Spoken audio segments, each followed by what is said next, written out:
你就是爸爸妈妈的亲生女儿，真是寒酸的让人倒胃口。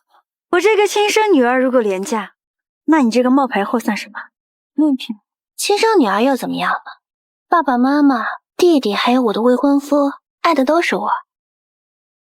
你呢，只是一个逞口舌之快的乡巴佬而已。看来历经百年，谢家虽然还存在，但已是金玉其外，败絮其中。如今我谢家老祖既然回来，必要重振家族荣耀。爸爸妈妈，姐姐在乡下一直没人教，肯定不懂贵族的那些礼仪和规矩，不如让我来教她，免得丢我们谢家二房的脸。也好，既然你回来了，总得遵守谢家的规矩。看来在重振家族之前，要先收拾这个鸠占鹊巢的假千金。上车吧。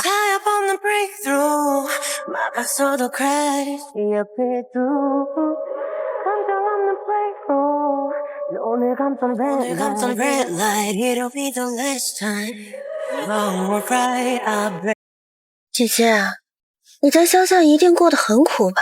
穿得这么寒酸，怕是连件像样的衣服都买不起吧？等回家，妈带你回去买2条奢品皮草和裙子。除夕家宴马上就要到了，可不能丢了咱们二房的脸面。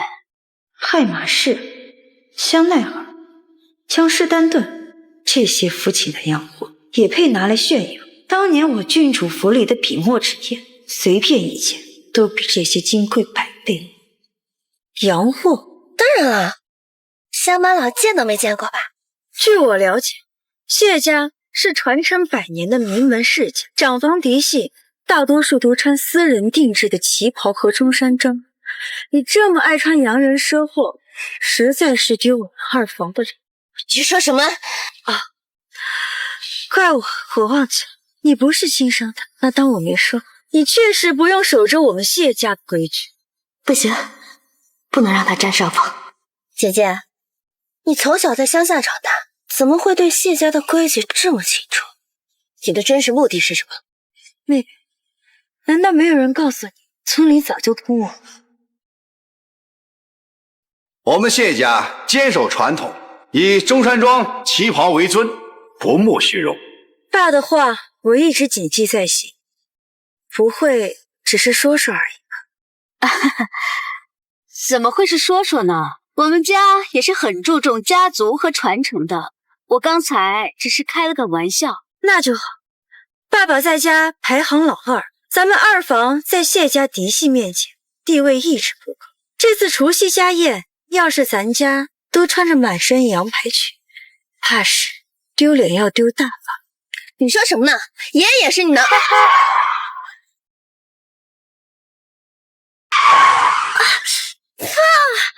怎么了？哎呀，这不知道谁的车停在这儿，花里胡哨的。让伟哥哥，爸，我要下课。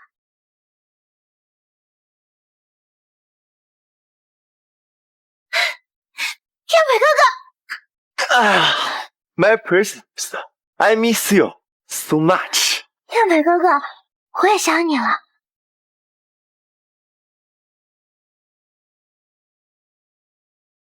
这哪来的小莎士比亚？这 country girl， 虽然你是谢家的 old chick daughter， 但 my wife， 我只认没错。像这种村姑，根本不配做我史家的儿媳。哼！姐姐，让伟哥哥在漂洋国游学，精通中英法3国语言，偶尔呢会说一些你听不懂的话，你别介意啊。当年我跟世界各国的传教士学洋文的时候，现在的漂亮国还没建国呢，这点半吊子英语也敢在我面前班门弄斧。他刚才说什么？我也不知道，可能是村里的方言吧。I live在the coastside, I need you, 阿猴哥。他妈，你是个傲慢的蠢货！小伙子，人家姑娘说的可是法语呀，这都没听懂，不是精通3国语言吗？这小姑娘还说别人是村里的，结果自己也没什么文化嘛。另一个姑娘法语倒是讲得不错，老谢，看来这没有经过你教育的，反倒是更有文化一点啊。谢明珠，你瞎说什么呢？还不快给你介绍谁？都是你不懂事，在外面丢人现眼。亏不起？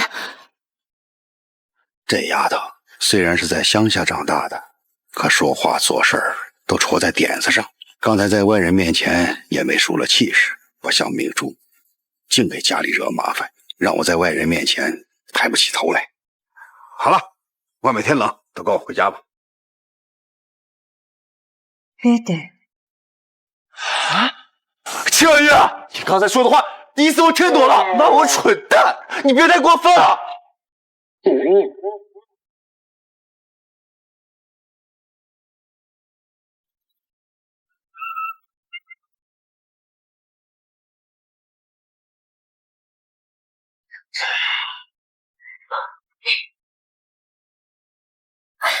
夏伟哥哥，快看，这是我特意为你准备的惊喜。哎呀，我们明珠啊，真好，不像某些人啊，才刚回来就搞得家宅不宁。哼，爸妈，今年的除夕家宴是时隔10年再次由我们二房举办。是啊，满屋子的洋节装饰，要是被前来的各位嫡系看到，只怕是会认为我们忘了祖宗的规矩，沦为整个宗亲圈的笑柄。来人，把这些全部给我清掉，连夜清干净，一点痕迹都不要有。妈，这是我花好几天才布置好的，你不能就这样清掉。胡闹！家宴和祖宗的规矩，它比什么都重要。姐姐，你怕是不懂得万圣节的意义吧？它可不是普通的鬼节，是时尚，是潮流，是我们上流圈子专属的社交方式。也是，他在乡下待久了，目光短浅，自然是理解不了这么高级的节日氛围。山猪吃不了细糠，就是好好的节日被你这么一闹，都泡汤了。好，这个万圣节就这么值得过，倒是我孤陋寡闻了。你知道就好。哼，也算了，跟你也说不清楚，毕竟你连个像样的 party 没有参加过。听你这么一说，我倒是觉得有点意思。既然你们这么追求氛围，我知道一个好地方，比任何派对都更贴合主题，保证让你们过一个最正宗的万圣节。什么地方？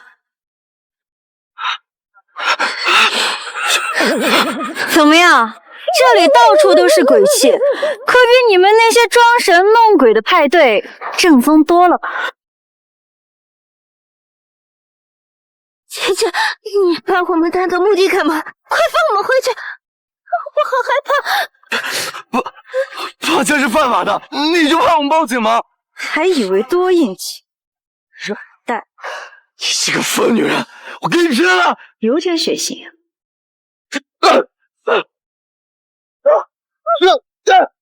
但不动。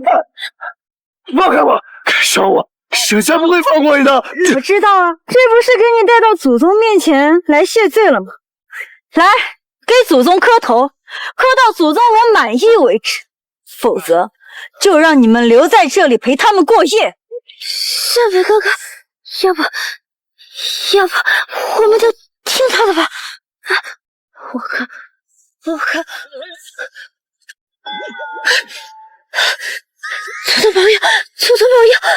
我以后都不过万圣节了，快让姐姐收收舌头，让我们回去吧。记住今晚的教训，以后要是再想来招惹我，想想后果。怎么没有看到明珠啊？平时这个点儿她早下来了。哦，好像有点感冒，今天早上去医院了，估计还没回来吧。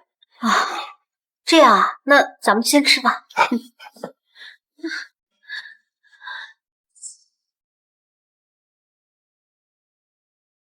就是那个土包子，我姐好好的，怎么会被送进医院？你到底对她做了什么？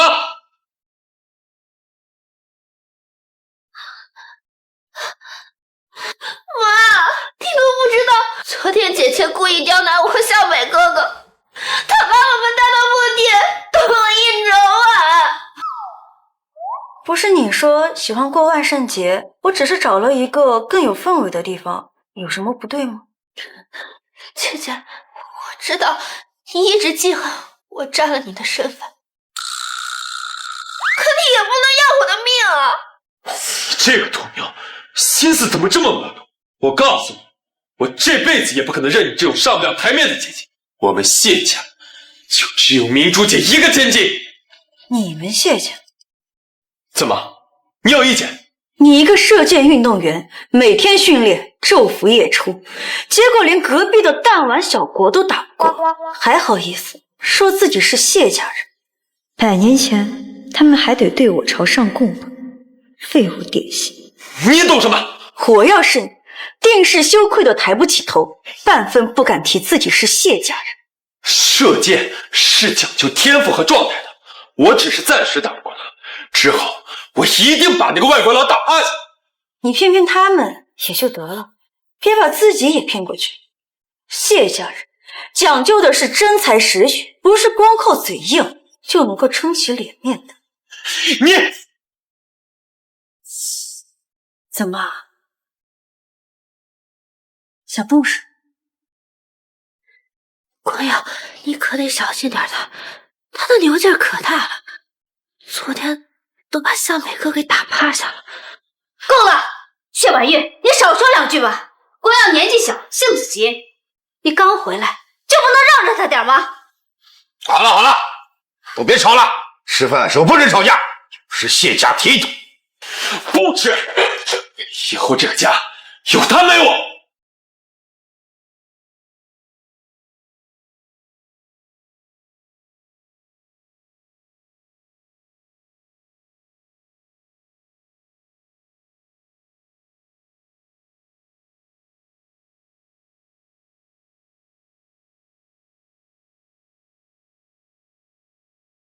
谁？饿了？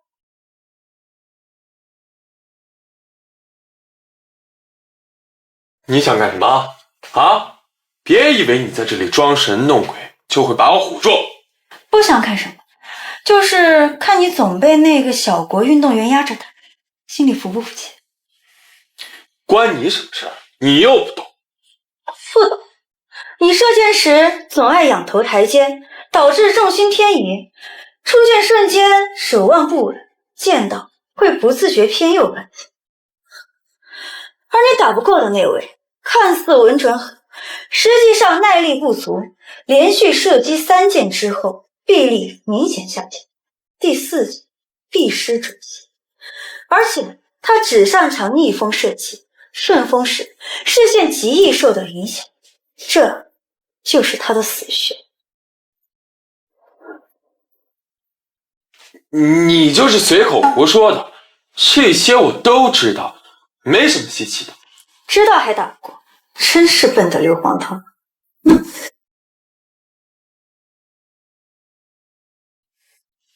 秦婉玉，你有病吧？你等在这里就是为了羞辱我？信不信由你，反正该说的我都说了。要不是觉得你给谢家抹黑，谁帮你？等等，你要是有真本事，你就当面展示给我看，要不然就别用嘴吹。行。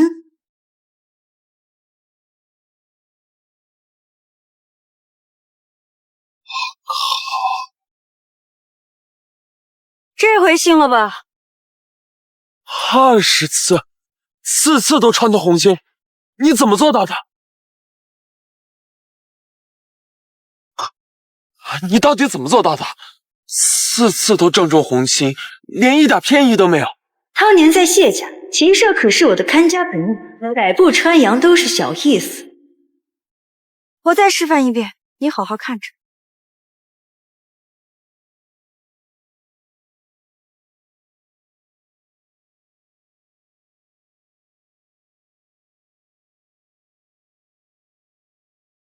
我靠，居然一点都没偏！哎，你从小长在乡下，难道你们村其实是那种猎户村落，从小靠打猎生活？能不能有点哦？都什么年代，猎户用枪？哦，拿，照我刚才的动作来，你再试试。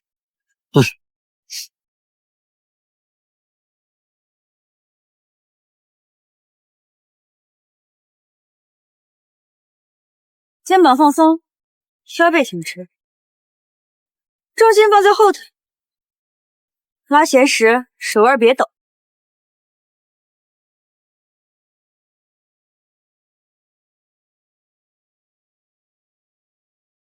放进。Yes。哦，小姐少爷不好了，明珠小姐钻石项链不见了。啊！哎呀，好了，别哭了。好好，等回来二房你问一下啊。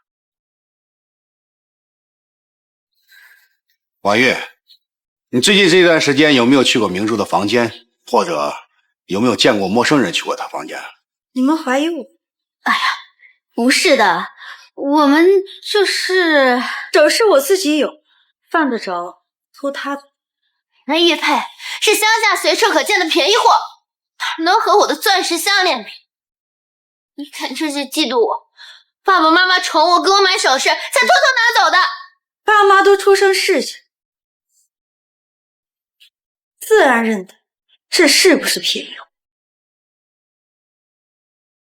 哎，这好像还真是啊。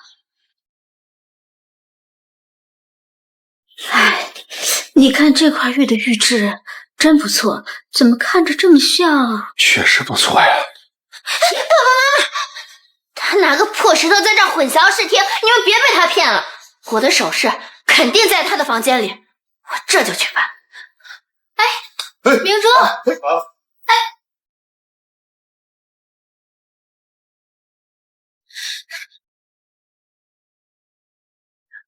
看吧，我就说在房间里。铁证如山，你这个小偷！婉玉，我原以为你虽然在乡下长大，但品行不坏，可是你怎么能做出偷东西这种行为呢？你既然真的偷了你妹妹的东西，还不道歉？我说你们现代人这么不相信科技，你们看看那儿，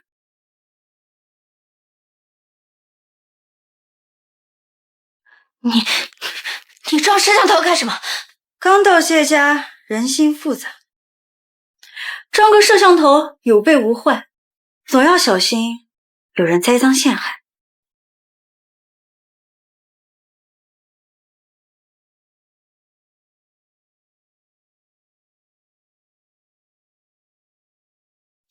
姐，为什么会这样？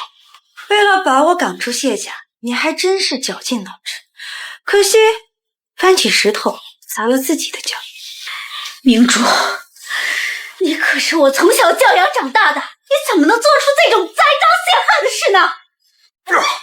你太让我失望了，罚你抄家规100年。哼！钱婉玉，你别得意，我告诉你，爸妈的宠爱，还有谢家的所有财产都是我的，早晚把你赶出去。你刚刚说的话，我全都录了。还是那句话，有备无患。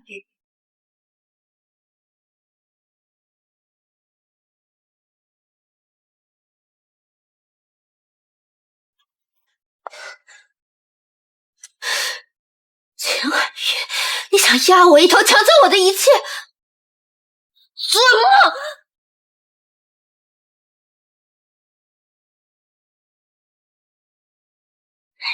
证明他残害之前，让他身败名裂，到时候就算父母想认他，也会顾及谢家的脸面。到时候我还是谢家唯一的姐姐。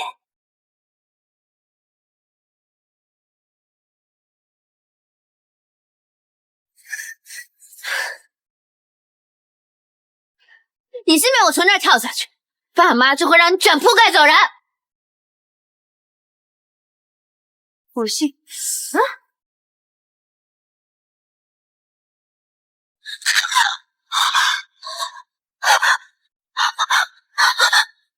我的脚！姐姐，你为什么要推我？我的腿疼！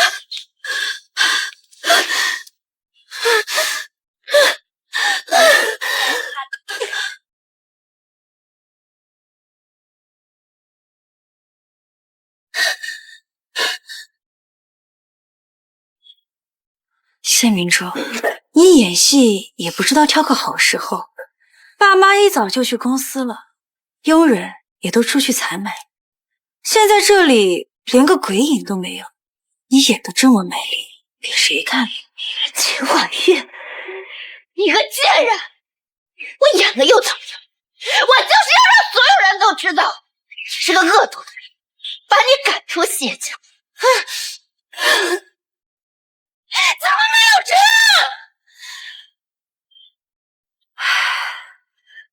也不是一个人都没有，你看看后面。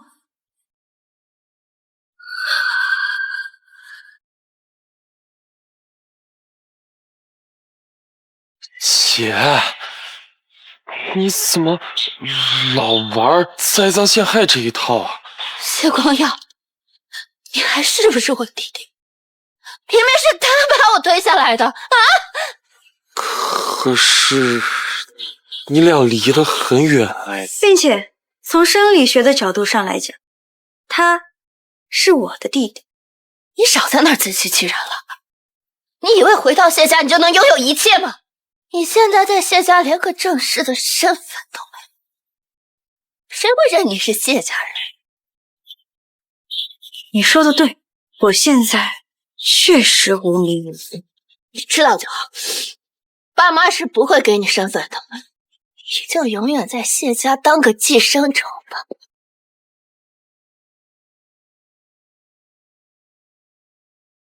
什么？在除夕家宴公布他的身份？爸妈，除夕家宴关乎到我们谢家二房在嫡系面前的脸面。秦婉玉一个乡巴佬，根本不懂规矩，他肯定会搞砸的。明珠，别胡说。婉玉虽然刚回来，但做事沉稳，又懂谢家的传统，我们相信她能办好。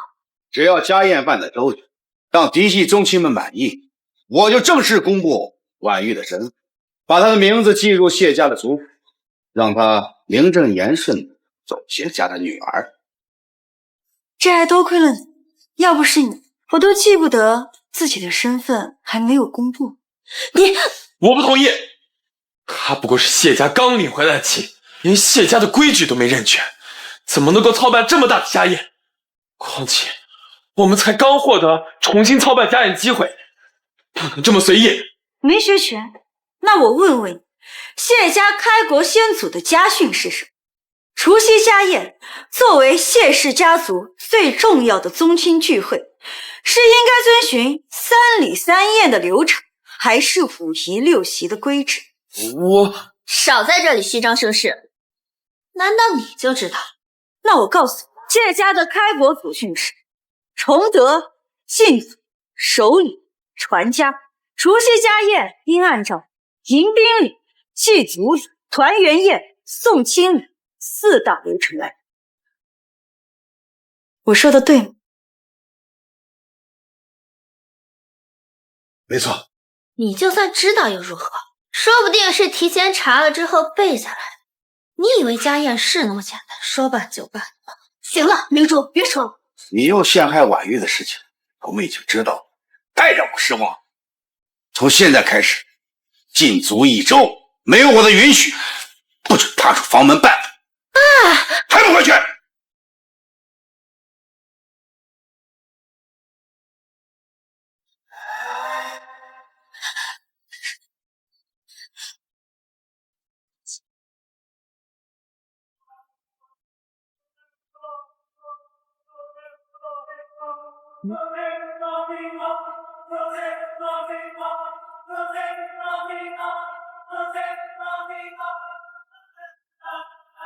夏北哥哥，我爸妈要让秦婉玉主办除夕家宴，只要办得好，就把他写进族谱。我不能让他得逞。大爹，放心，战绩越高，摔得越好。除夕家宴那天，我自有办法让他身败名裂。好，我相信你，夏北哥哥。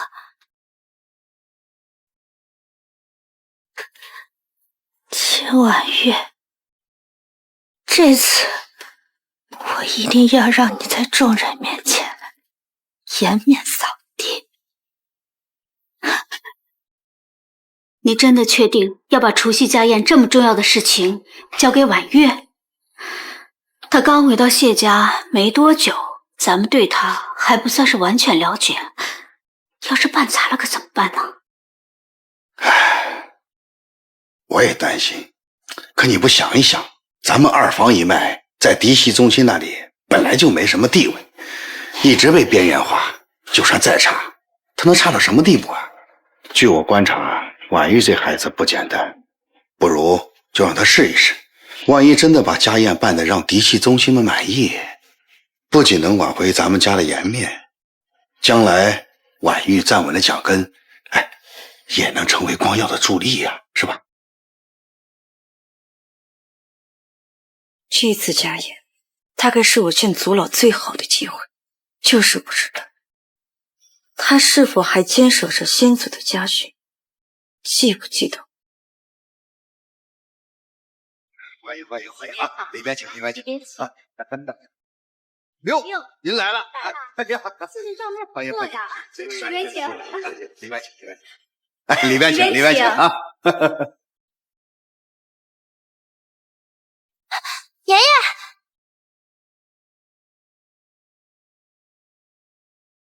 爷爷，爷爷，你可算是来了，我都等你好久了。哈哈哈哈！我的宝贝明珠啊，今天打扮得非常漂亮。这怎么瘦了？这段时间受委屈了？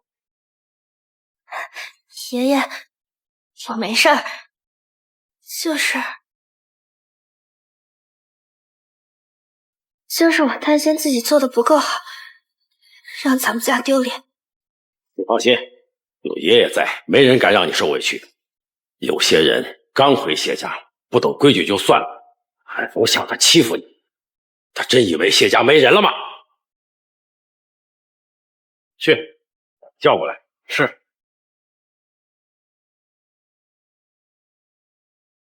待会儿让他过来给你赔个罪，往后在谢家有爷爷护着你，没人敢动你一根手指头。爷爷，你别生气，姐姐她说不定也不是故意的。哼，是不是故意的，看态度就知道了。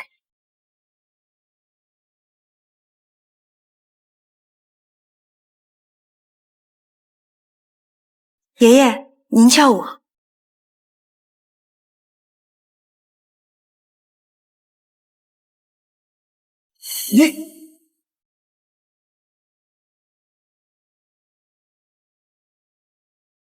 这玉坠怎么有些眼熟？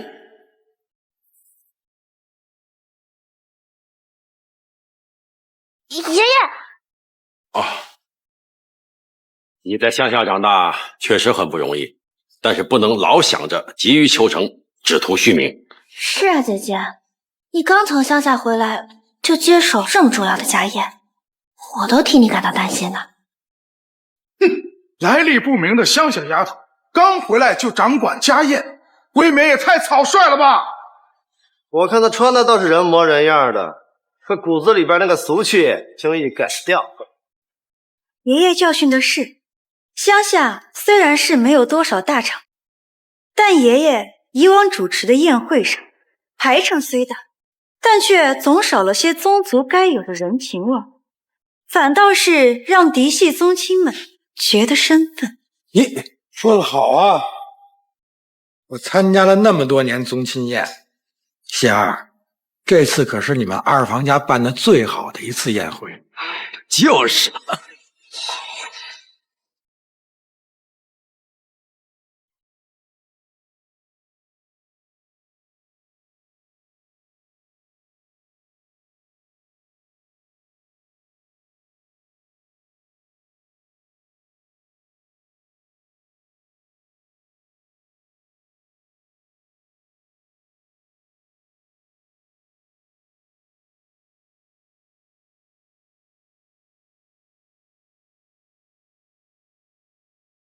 邱婉月，这次我倒看看你怎么收手。你在干什么？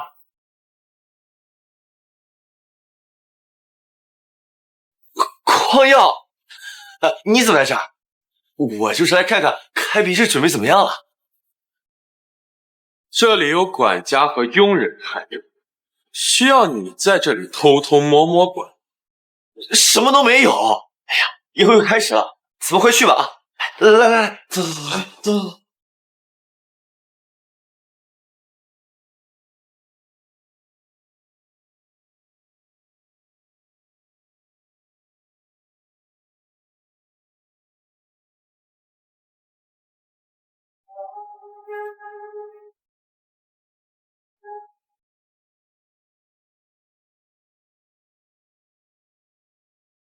姐姐，开笔仪式这么庄重的事情，你怎么能准备洋人用的羽毛笔呢？我就说过，这个乡下来的野丫头根本靠不住。你们怎么能把这么重要的事交给她呢？简直是胡闹！爸，误会，绝对是误会啊！是啊，婉玉，这是怎么回事啊？爷爷，是有人。不要狡辩了，根本就没把谢家的规矩放在眼里，只想着自己出风头。把他赶出去！我的孙女只有一个，那就是明珠。慢着！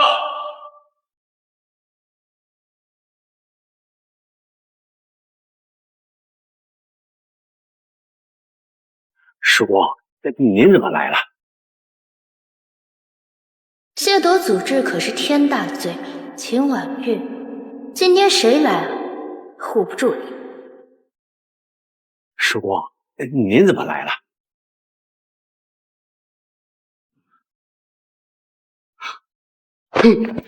足了，不必。郡主，是你吗？叔公，您说什么呢？她就是一个乡下来的野丫头。给我闭嘴！你懂什么？阿是长的是100年前谢家嫡系核心成员才能绣制的图腾，如今谢家除了我，早已没人见过全貌。还有，这枚玉坠是当年圣上亲封郡主之位时的御赐之物，我绝不会认错。这什么意思？谢家祖训有载，100年之后会有郡主先祖投胎转世，重回谢家，重振家族荣耀。近期的凭证便是这先代图腾与这枚御赐玉坠。什么？是郡主先祖转世？这怎么可能呢？不可能，绝对不可能！这个土包子他怎么可能是郡主转世？错了，你一定是记错了。师公，您说什么呢？这丫头就是乡下来的一个村妇。住口！谢家祖训岂容置疑？这图腾与玉坠皆是铁证，你们竟敢质疑先祖，简直是大逆不道！跪下，给先祖赔罪！不必跪了。郡主仁慈。这个命格倒是奇特，身为郡主，风华绝代，却红颜薄命，战死疆场，投胎转世，竟还要再吃10年的苦。这枚玉佩是你的护身符，也是你的宿命。郡主，你兜兜转转，还是会回到谢家，重振家族荣光。10年之期已经结束，我回来了，重振家族荣光，绝非妄言。笔的事情，我知道是谁。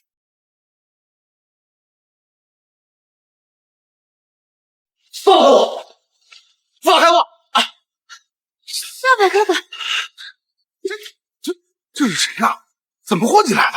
这可是家宴，非谢家宗亲不得入内。向北哥哥是我的未婚夫，他只受我邀请前来参加家宴的。未婚夫？谢明珠，连你自己都不是谢家的亲生女儿，你的未婚夫跟谢家有半毛钱关系啊？倒插门啊！就是嘛，非宗亲不得入内，这是祖上定下来的规矩。你一个外人啊，凭什么私自带人进来？回禀族老，我们在后台道具箱里找到了被调换的万年青毛笔，人证物证俱在，就是这个沈相笔偷偷溜进后台换了笔。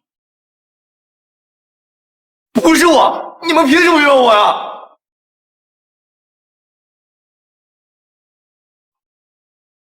我知道，我刚刚在后台看到了，就是沈相北换的毛笔。放屁！你污蔑我就没有去过后台。是不是污蔑？一看便知。干什么？族老，这是后台的监控。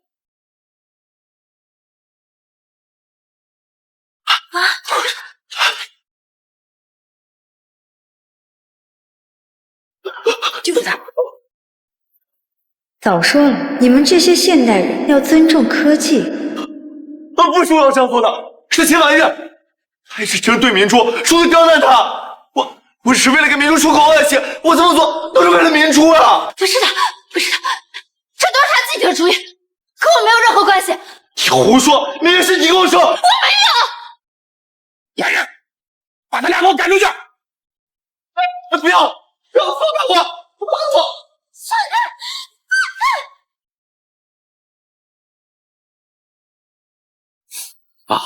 我！郡主请。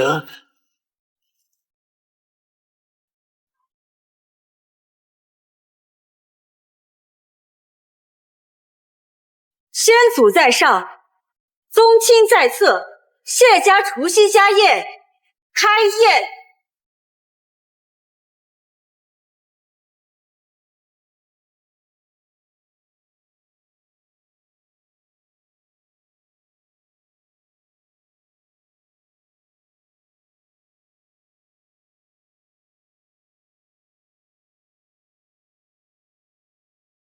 老祖宗，您先请。老爷子，您是长辈，理应您先请。您是先祖转世，哪有让先祖等晚辈的道理呀？老祖宗，您先请。您这就是身份了。论模样，您比我大；论如今的辈分，您才是长辈。老祖宗请。老爷子。老祖宗请。老爷子。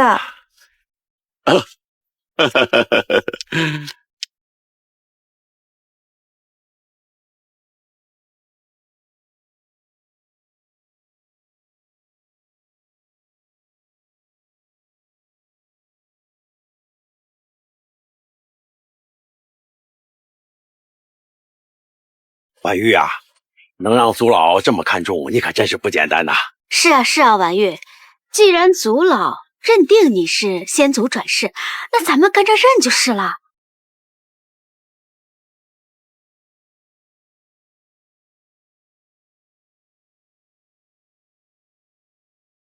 传闻里的明慧郡主，文武双全，端庄肃穆。婉玉虽然行事利落，可比起郡主，还是外放了些。有婉玉，这是我们谢家的福气啊！可不是嘛，有族老撑腰，咱们二房以后在宗亲圈可算是抬起头了。哎，二哥，最近生意怎么样啊？里边说，走，请。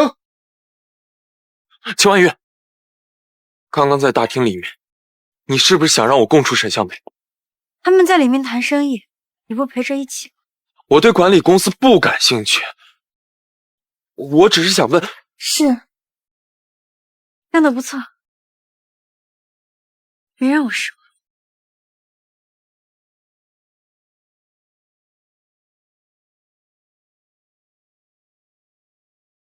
谁管你失不失望？你说族老是不是真的老糊涂了？这婉玉那个逊子，怎么可能是郡主转世？管他是不是真的转世的啊，族老都认了。以前谁会在乎咱二房的态度？今天你没看宗亲们的态度啊？这家伙是好事，以后那可不一样了。对，这个身份可要好好的利用起来。下周的商业酒会，你必须去。你多跟行业里的长辈和前辈你认识认识，也提前熟悉一下集团的业务。这硕大的家业，我迟早是要交到你手上的。爸，跟你说了多少次，我对管理企业没有兴趣，只想当一个射箭员。你射箭能当饭吃啊？射箭能争取谢家的门面吗？再说了，你连青年赛的冠军都拿不到，还职业选手，那又怎么样？你们根本不懂我，根本不知道我心里在想什么。什么？你不可以！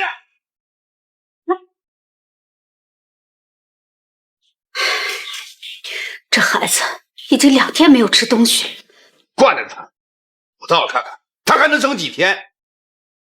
你还嘴硬，光要这孩子从小就犟，真要是饿出个3长2短的，可怎么办？咱们就这么一个儿子，难道真要看着他饿死不成？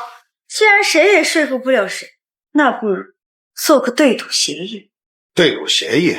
你又想搞什么花样？婉玉，你就别跟着光耀瞎胡闹了，这可不是小孩子过家家。不是瞎闹，这次青年联赛，谢光耀一定能打赢那个外国人。如果他赢了，就再也不能阻他走射箭这条道路。公司的事也绝对不能逼他半分。他能赢？简直是天方夜谭。就算他赢了啊，我这么大的家业他不干，这个担子我交给谁啊？交给姐姐。儿子，我用我的比赛成绩来向你们证明，如果我输了，我答应你们，我去公司上班，并且再也不提射箭的事。如果我赢了，你们就一定要兑现承诺。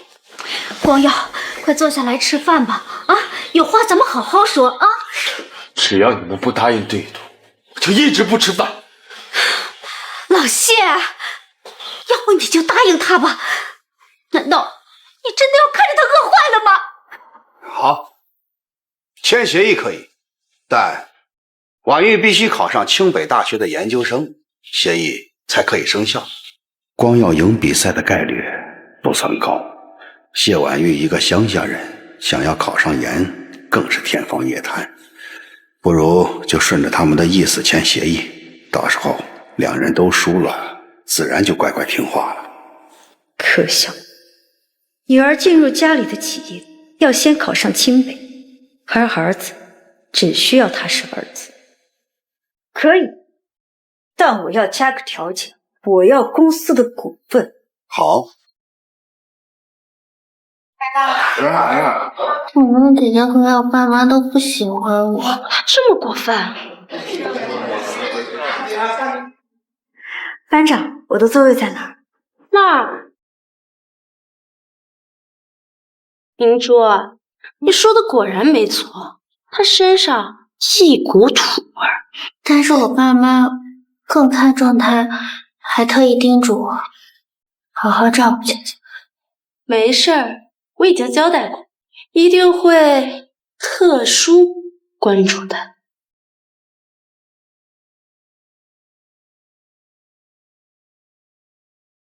这是你写的？是呀，子呀。乡下来的土包子，你知道我爹是谁吗？呀，一股穷酸味儿。我劝你还是老老实实滚回农村去吧。你要干什么？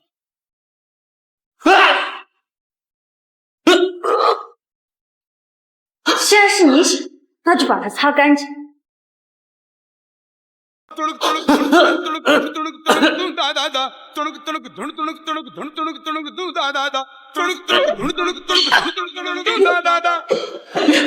你敢打我？我要回去告诉我爸爸。好啊，回去找你爸爸吧，小霸宝。你给我你等着，等着！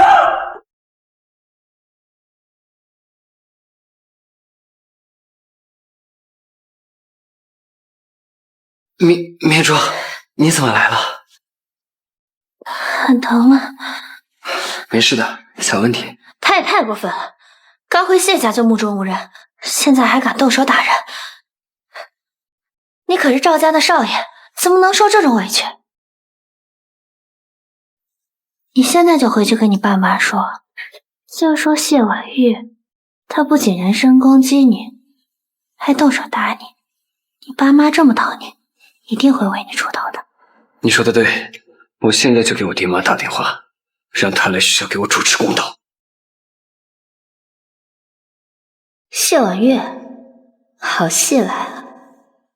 爸，你就看我打的，你看我脸我打的。妈，你可算是来了，你都不知道姐姐今天有多粗鲁。赵同学不过跟她开了个玩笑，她就动手打人，动辄就用武力解决问题，咱们谢家的脸都要被她丢尽了。婉玉，明珠说的是真的吗？我确实打人。你听见了吧？他亲口承认了，这可是校园霸凌。今天啊，必须让他跪下给我儿子道歉。跪下！但是这个赵信不仅在我的课桌上写下“乡下人滚回农村”这种话，还说我只是谢家二房捡回来的野种，而二房也只是谢家的边角料，根本没有实权。你胡说！我只写让你滚出学校的话，可没写什么侮辱谢家的话啊！赵先生，你真以为我谢家二房是可以拿捏的软柿子？学校最看重的就是学生的品行和教养。你儿子的所作所为已经违反了校规，不想被退学的话，现在立刻向我女儿道歉。对不起。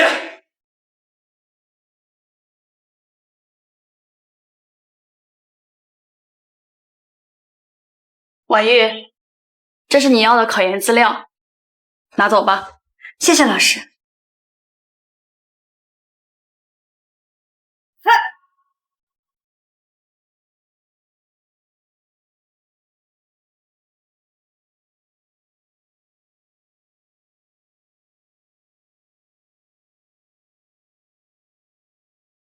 老师，这次的数学建模竞赛能不能一个人报名参加？我找不到合适的队友。他身上是淤青。一个穷鬼特招生也配坐在这里，赶紧滚蛋算了。就是还保研名校，做梦呢！你连队友都找不到，谁愿意跟你一起组队？多晦气！哎，你还给我！哈哈哈哈哈！瞧他那窝囊样！哈哈哈哈哈！哎呀，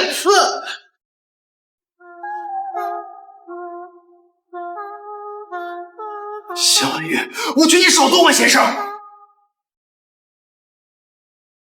喂，我跟你说话，你没听到吗？这破什么声怎么就……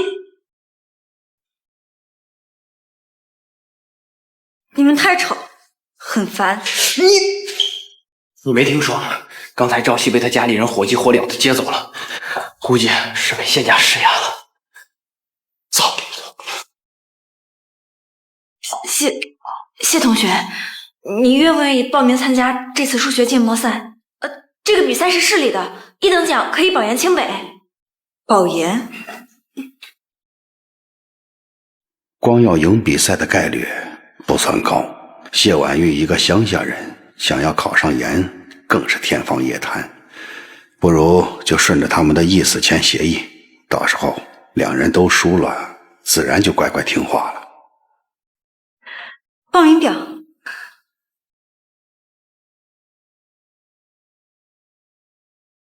真是物以类聚，人以群分啊！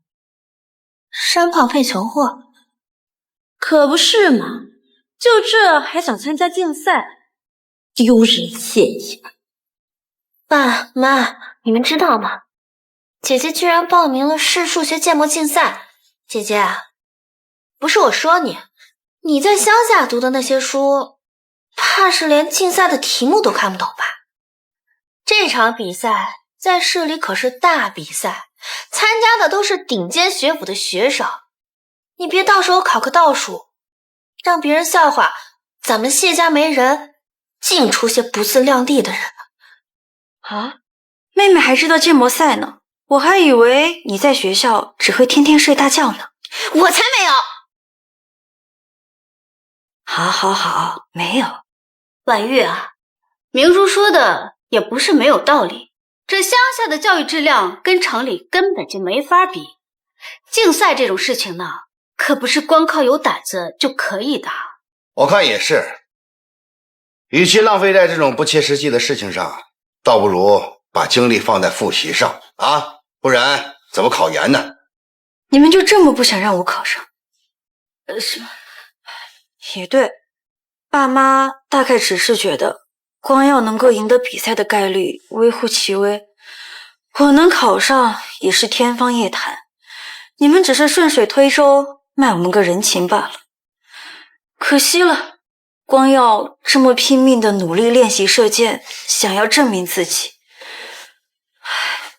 可是你们从来没有真正相信他能够打赢那个外国佬，甚至觉得他坚持射箭也是不务正业。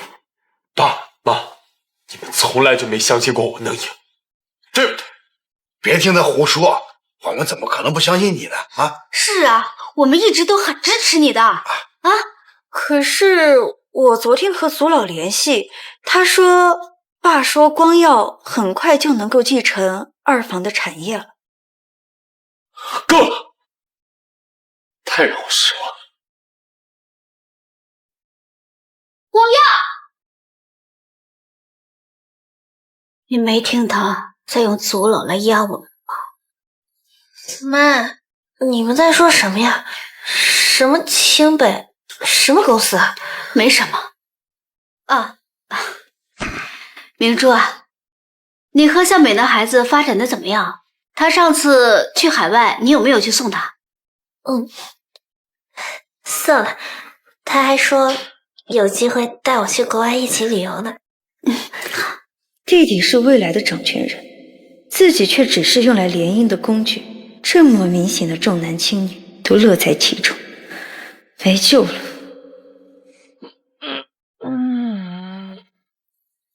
哎，你怎么来了？走，跟你家训。啊？哎，所以你打算怎么教我？看一眼这个。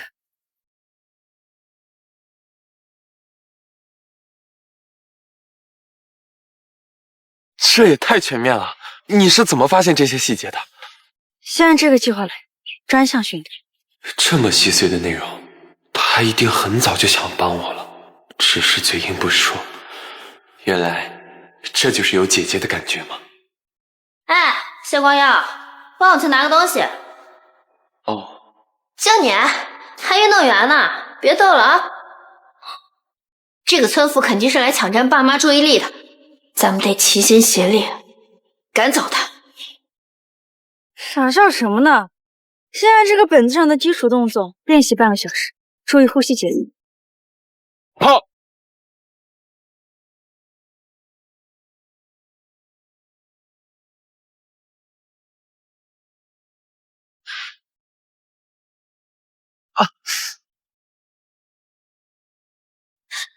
光耀，你这是怎么了？怎么回事？你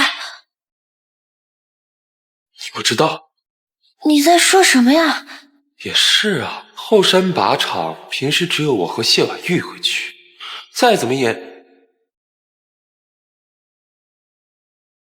谢婉玉，你不解释解释吗？怎么了？怎么了？我的弓被人故意破坏了。你怀疑是我干的？不然呢，姐姐？最近一周后山的靶场可是只有你们两个会去。你觉得我赢不了那个外国人是不是？是在白费力气。你觉得我不配实现梦想，所以你去找爸爸认输，对不对？既然这样的话，你为什么要跟我签对赌协议？为什么给我制定那么好的训练计划？原来你都是在骗我啊！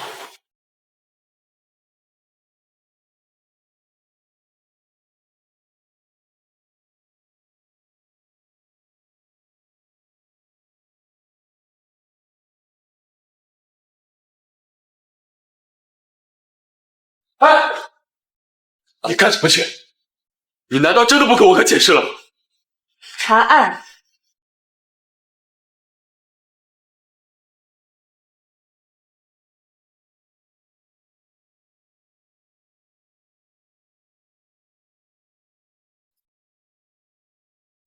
坦白从宽。谢小姐，你就别跟我摆谱了。这靶场我管理了这么多年，什么规矩我不知道。工断了就是质量问题，跟我有什么关系？是，这躬身是桑木所制，质地坚韧，绝对不可能从受力点整齐断裂，断不出有明显的劲胀裂痕迹。先用水浸透软化，再用牛筋绳反复勒紧，最后只要稍微受力就可断裂。你胡说八道什么？我看你就是想栽赃陷害，为自己开脱。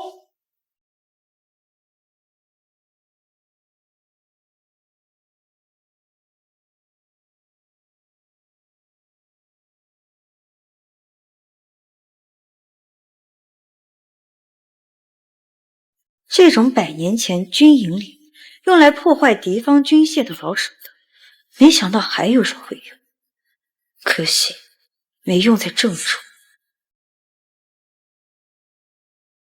这罐里的水浸过桑木，而这牛筋绳上的勒痕与躬身断裂处的痕迹完全匹配。你还想狡辩？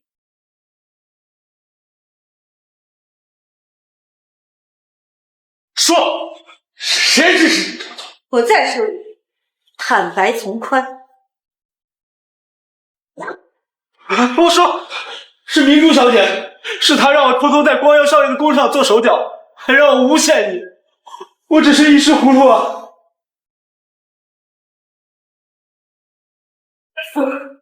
系有二心，永不录用。走。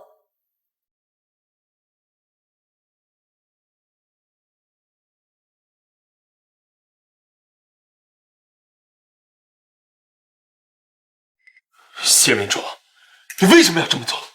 你说什么呀？我听不懂。听不懂？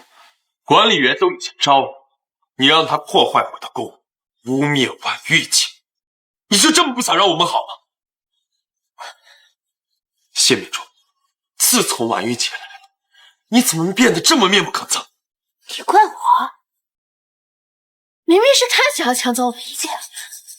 不，是你想要的态度。谢明珠，你根本不配做我的姐姐，你根本不配做我的姐姐。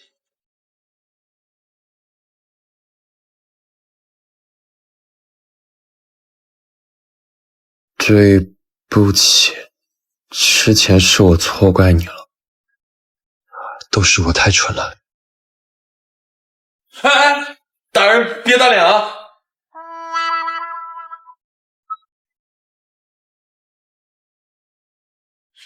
想什么呢？我看你伤口挺深的，想带你去处理一下。走吧。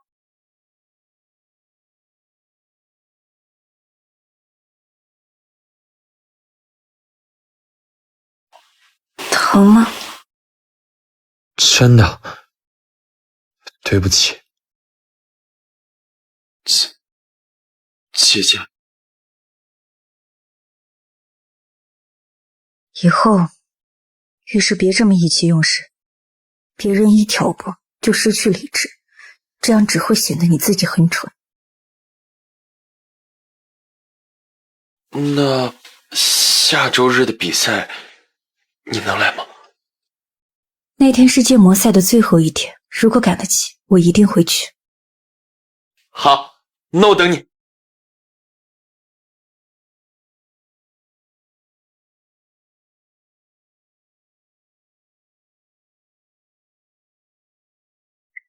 妈，姐姐现在还没来，该不会是建模比赛输了，没脸见人了吧？这个孩子真是不懂事。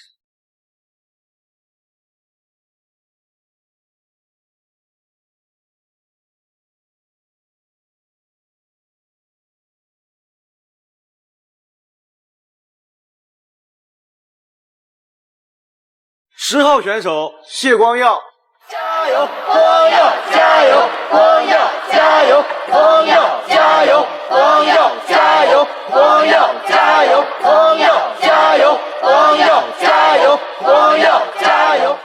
我就再看最后。加油，光耀！加油，光耀！加油！一眼。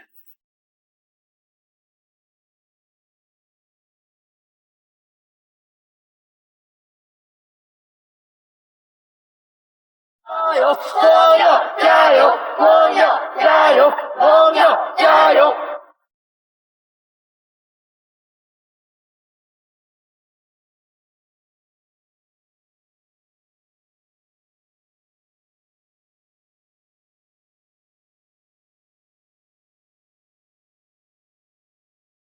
肩膀放松，别僵着，腰背挺得再直，肩膀僵硬，重心也会偏移。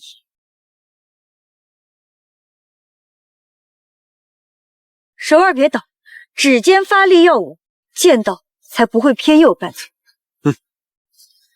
你的对手耐力不足，前3剑他必定会用尽全力，别着急跟他比速度，稳好自己的节奏。肩膀放松，别僵着，手腕别抖，稳好自己的节奏。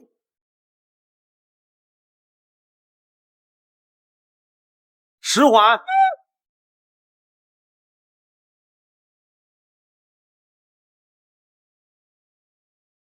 没有。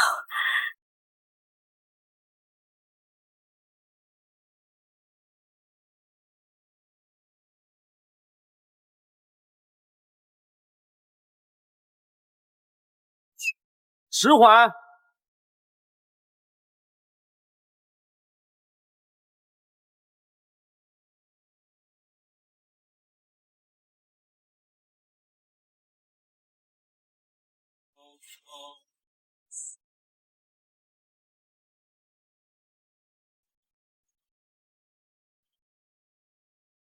迟缓。太快了！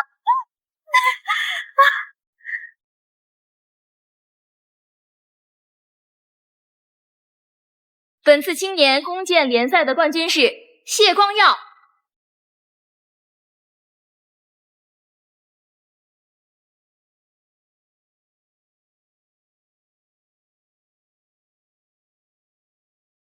恭喜，姐，谢谢你，这个奖杯有你的一半。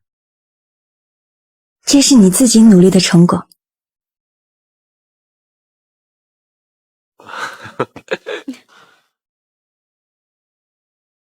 本次省数学建模大赛，我校谢婉玉、徐茵茵同学凭借出色的建模思路和严谨的论证，荣获1等奖第1名。这也是我校时隔10年再次斩获此项荣誉。下面有请2位上台。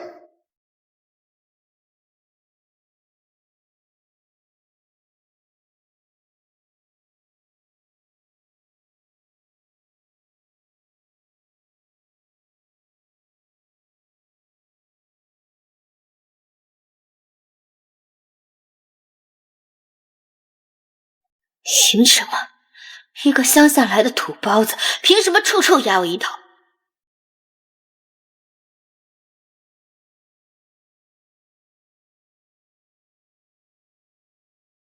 谢婉月同学你好，我是市教育局的江主任。你这次的建模方案非常有创新性，所以我想和你聊聊。您好，承蒙厚爱。继续努力，你一定能成功。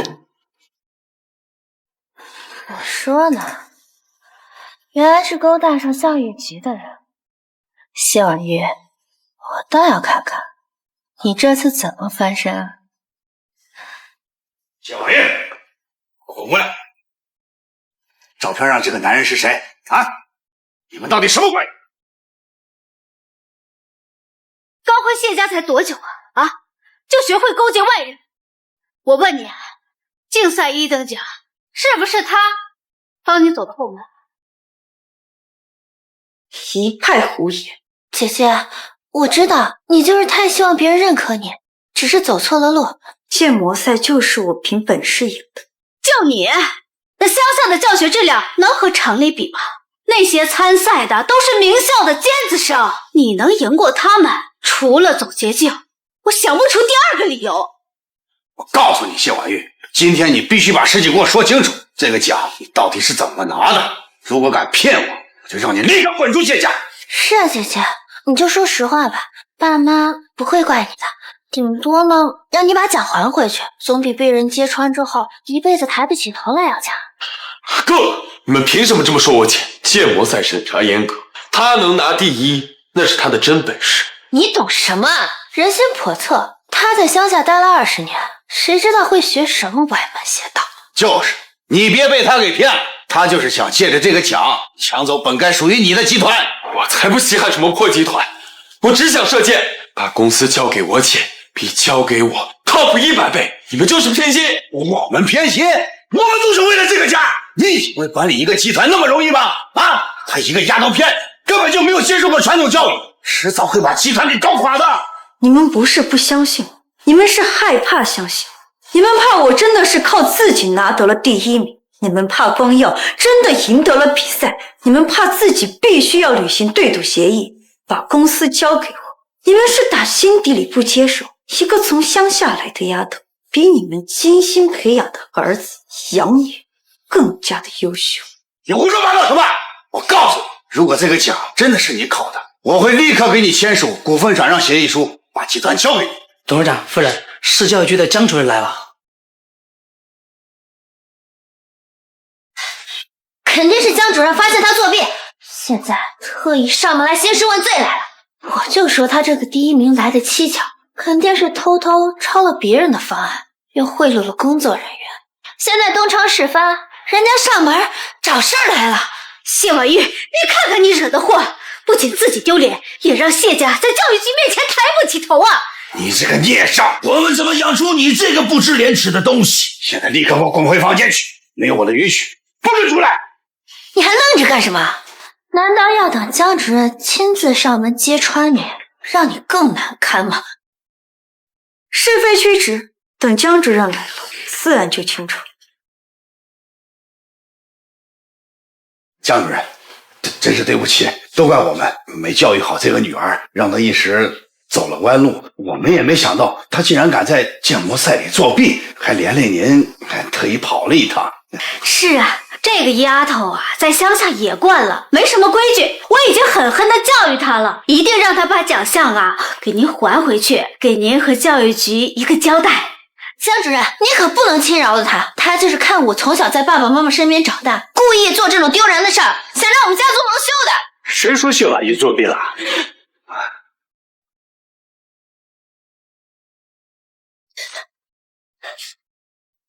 江主任，您看这些照片就是他贿赂工作人员的证据啊！这照片上的人是我呀！我和谢婉玉也只是在讨论建模方案的优化方向，何来作弊一说呢？我倒要问问你们，这照片谁拍的？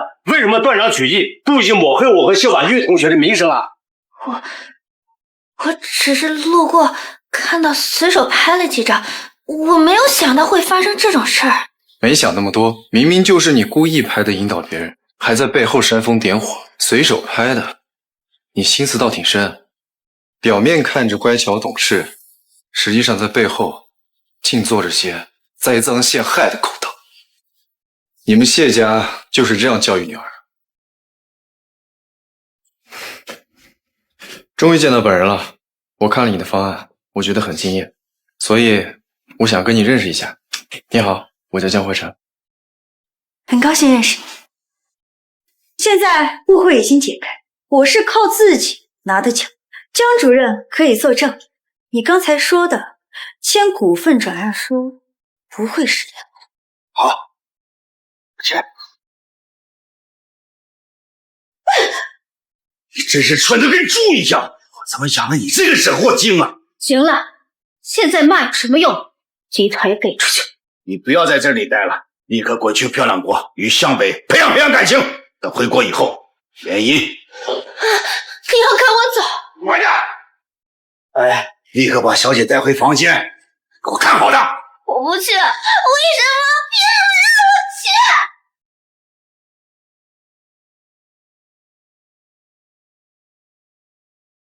王权那边已经按流程移交了所有工作，现在业内已经没人敢再用它，算是彻底下马了。咎由自取，没了这个阻碍，诚信的项目可以照常运行了。小妹，有件事情想和你商量一下。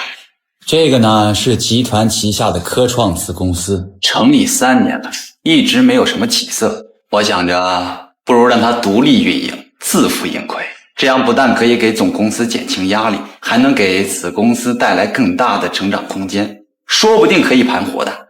科创子公司涉及的核心技术是集团的重点布局，独立运营风险太大了。我知道有风险，但是富贵险中求嘛。这样，你放心，我愿意申请担任子公司的负责人，只要出了什么问题，由我一个人承担。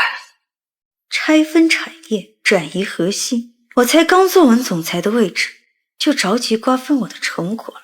表哥还真是热心，不过此事儿牵扯重大，我还需要先核实子公司的财产和专利技术，不能急。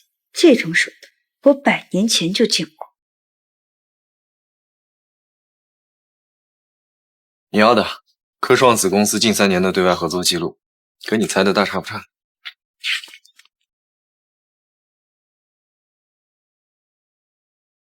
他们早就构建好，提案只不过是走个过程。那你想怎么做？跟他撕破脸？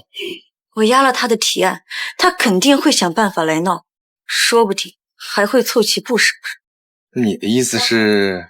谢城背后有长房撑腰，说不定还会得到族老的默许。不这样，很难一次性办到的。需要我帮你调查一下投资机构的资金背景吗？我当年乙方江氏处理过类似的案例，我有渠道能够查清楚投资人的真正。需要，多谢。我们俩都认识4年了，你怎么还对我这么客气啊？好，那我命令你尽快查，查完给我。知道。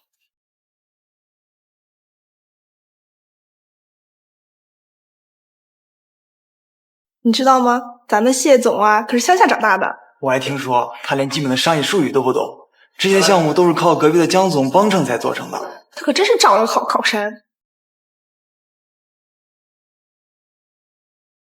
这个谢城是不知道真相，就会传流语。没事儿，他马上就要滚出公司了。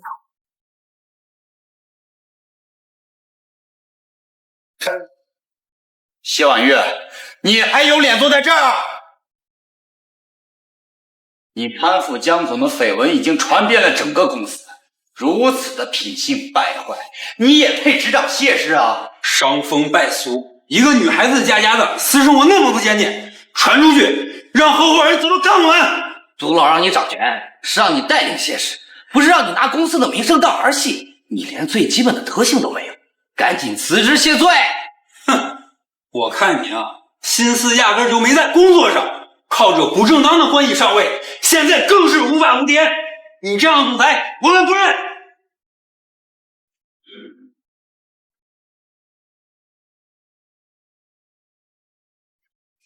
你还有脸笑？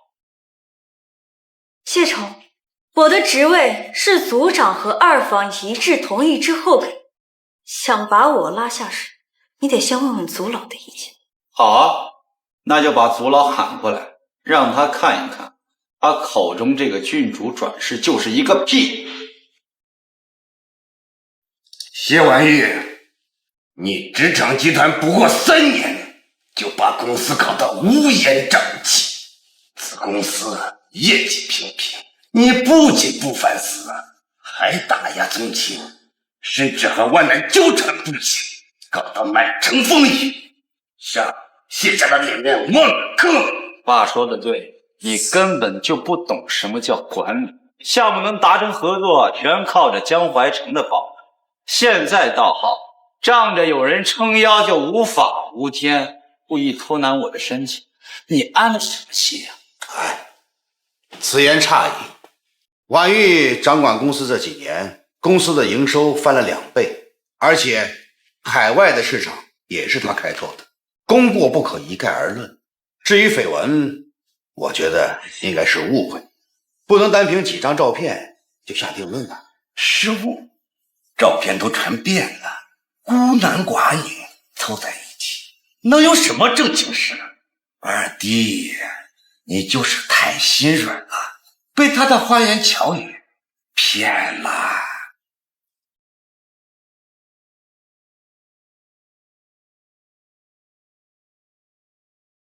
既然大家这么看重这张照片，那不如仔细看我和江总面前摆的是什么。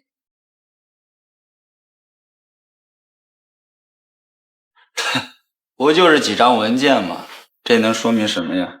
说明谢副总，你的手机像素很好，能够清楚地拍到文件上的标题：科创子公司独立运营风险方案评估，以及谢成您的操作合成。3个月前，我就发现你频繁接触外部投资机构，暗中转移科创子公司的核心技术资料。所谓的独立经营，也不过是你暗中转移权力的幌子。而我和江总讨论的，正是你的阴谋。你胡说！这些都是你伪造的，文章和标题都是你篡改的。伪造？江氏集团的公司档案部有原始资料，参与核查的团队成员也可以作证。需不需要？我现在叫他们过来对证。当年我在朝堂上处理过无数栽赃陷害的案子，你这点伎俩太嫩了。大哥，婉玉既然有证据，那就说明这个绯闻它是假的。倒是谢成转移核心资产，勾结外部势力，这可不是一件小事，必须严查到底。谢成，你以为靠一张模糊的照片就能够打败我？但是你忘了，谢家最看重的是业绩和规矩，而不是流言蜚语。当年的先祖能够打下谢家的基业，靠的是明辨是非、严惩内奸的能力。现在由我执政，也一样。婉玉，大伯，我已经联系公司的法务部，整理好了证据，需不需要现在来看一看？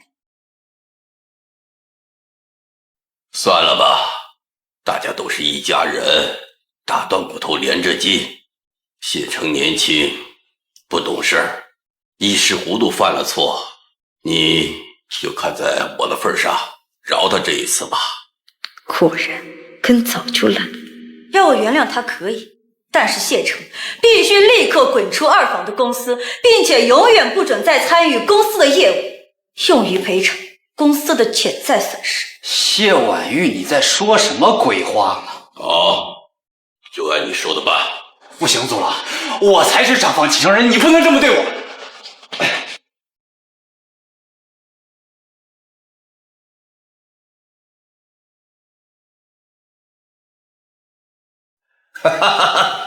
好啊，婉玉做得好啊！以前是老爸小看你了，你比老爸更有魄力，更懂得守住谢家的家业呀。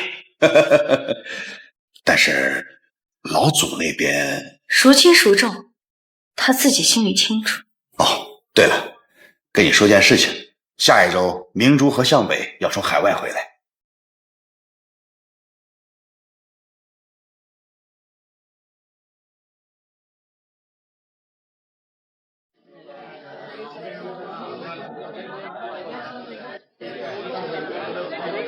可以的。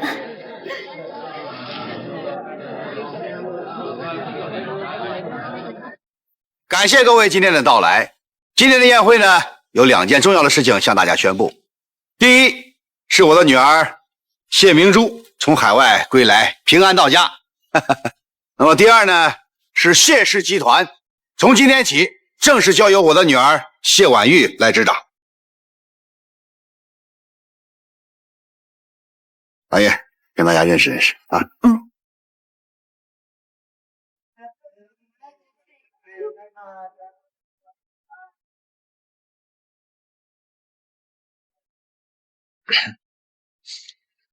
王宇，刚刚你那个妹妹在旁边一直阴恻恻的看着你，怪吓人的。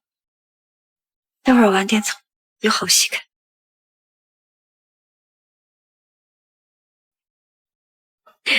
欢迎欢迎啊！啊，以后得多多合作。我先走了。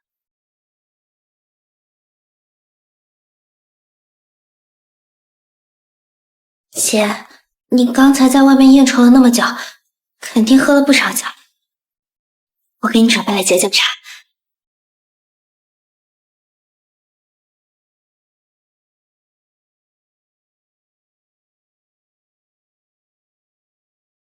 刚才被轮番劝酒，确实头晕的厉害，还是明珠有心了。姐，这个茶凉了就没有效果了。你现在是谢氏的总裁，可不能出半点差错，不然别人会笑话你的。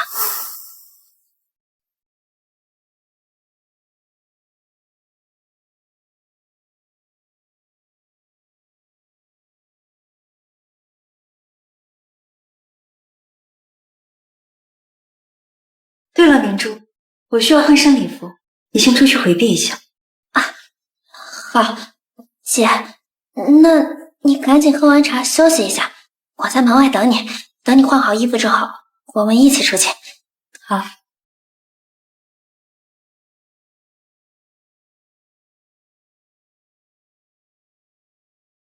谢婉玉，这都是你自找的，谁让你抢走我的一切？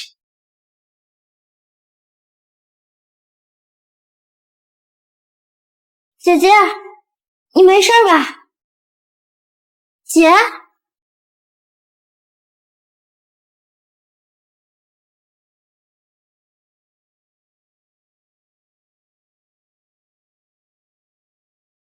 谢婉玉，这一切都是你的错。爸妈的宠爱，谢家千金的身份，谢氏集团的掌控权，这一切都是我。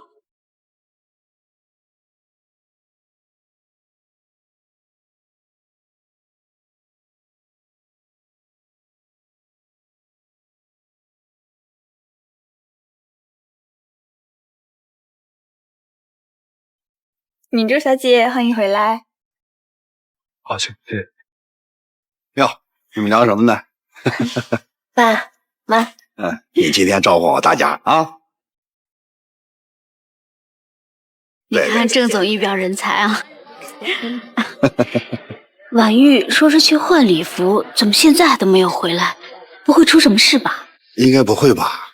估计是礼服出现了问题，我们再等等啊。怎么还没回来？管家，董事长，你去休息室看一下，谢总怎么还没回来？好嘞。没事的，爸爸。董事长夫人，搜队室里没人。什么？没人？谢总怎么不见了？不知道，一直没看见。爸妈，我刚才好像看见姐姐和一个男人上了楼，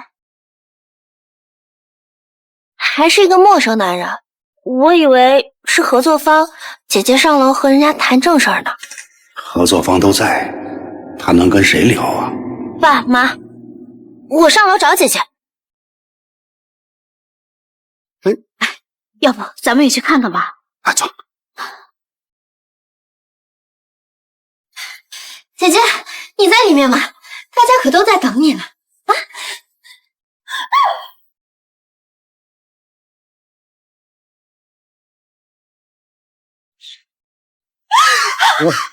这是怎么回事？杀人了！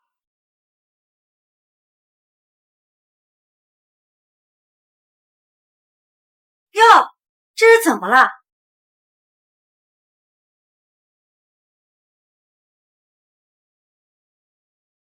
凶案现场是谁先发现的？是他，是谢明珠带我们上来的。对，我们都是跟着他来的。推门进来就看到这样了，什么都不知道。是我，你怎么会在外面？你不是应该在房间里吗？我不从外面走进来，难道要从窗户外面爬进来吗？妹妹，你是第一个冲进来的人。我听说作案凶手都喜欢返回作案现场。你胡说八道干什么？那你敢说这个男人和你一点关系都没有？当然，现在的通讯科技这么发达，我劝你想清楚再说。我们快报警吧，不然消息传出去，集团就有麻烦。对，快报警啊！不能报警！妹妹，就算被作为嫌疑人关进看守，和那些穷凶极恶的杀人犯、强奸犯关在一起，我们也会想办法把你保释出来。我放心。才不是嫌疑人呢！但你确实是第一个冲进来的人。我都说了，这跟我没有关系。没有人会相信你，这个男人是你做的。我都说了，这跟我没有关系。我联系他只想毁掉你的清白。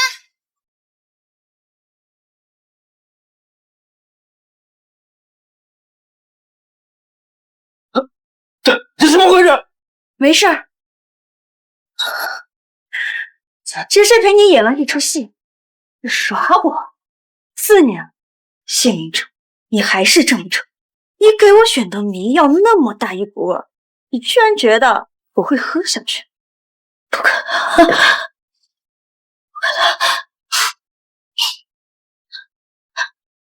爸，你相信我，我真的没有。谢明珠，你太让我们失望了。从现在开始，你不再是你的女儿，沈家的联姻取消。我们走。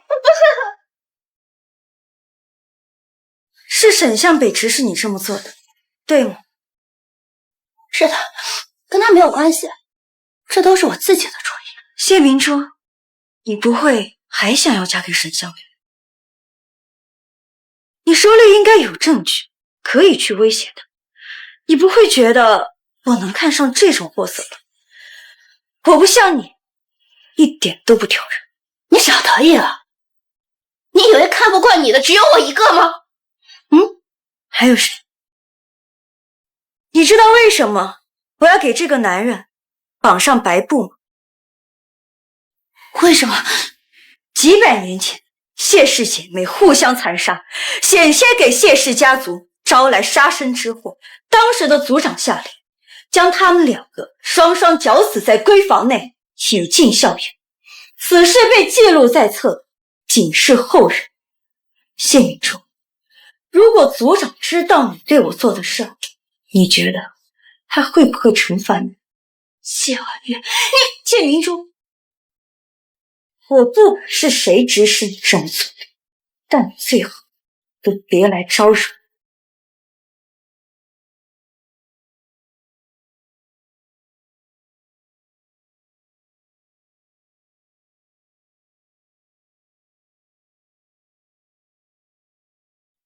姐，你可算是回来了。你是不知道啊，谢明珠啊，她还在谢家住着呢。爸又把她认回来了。哼，不知道他又使了一些什么手段，居然让沈向北松口，现在还保持着婚约呢。你就想啊，妈那个人本来就心软，现在看到这种情况就更心疼她了。哎，对了，谢家4年一度要举办一个聚会，你知道吗？聚会，红儿好像昨天说过，就是那个能独当一面做出实际的男性族人才能参加的聚会。那你怎么给我了？我最近忙着射箭集训的事儿呢，我可没空凑这热闹。而且企业不是已经交由姐姐你来管理了吗？核心仪式里面都有什么流程？就是族老牵头，许多长辈在那里吹牛。哎，但是啊，我听说如果表现得好的话，能得到许多产业份额。知道了。谢家的规矩根深蒂固，都好几代了，那些老家伙们思想保守，你要是贸然打破，我怕你会引火烧身。100年前，谢家示威，正是靠我一个女性上阵杀敌才得以发家壮大。没想到如今打下的基业，却成了别人的家业。规矩是死，人是活的。谢氏想要长远的发展，就不能被这些腐朽的规则束缚。执掌谢氏的人，有资格决定谢氏的未来。这次聚会，我就要让他们知道，女性位位不如男性。那需要我怎么帮你？让我联系一些人。